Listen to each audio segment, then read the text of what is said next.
All right, big picture on Tesla. Let's look at the monthly chart real quick. We have been inside of this squeeze for years.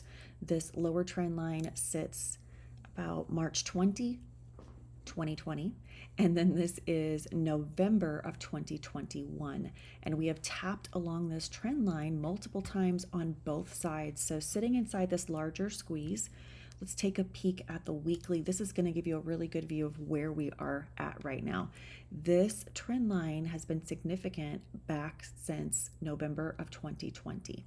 We popped above it and held really nicely. We've tapped along it multiple times with a push following, right? We come back down, we get a nice push again. This is last year, that little dip that we took below that trend line right here. We finally got a nice big push up, beautiful, and then we hovered again right along that trend line, and now we're back.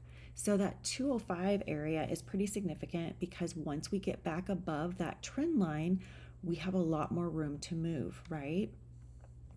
So this is about that 205 area. We need to get above 205, 208, 212, 214, 216, and that's going to get us right up in this area right above. We want to see a nice hold above so that we get some direction to the upside.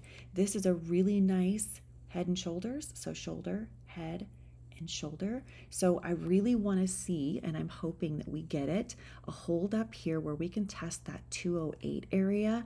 That will give us more direction, and hopefully we're able to hold that 205. So you can see how significant it is since 2020 as we have bounced off of it multiple times.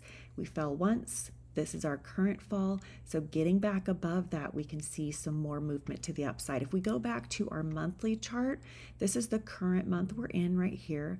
And if we were to climb all the way up, we can see 235, but we're obviously at the end, right? So next month, that trend line sits about 231 for the upwards and 143 for the lower trend line.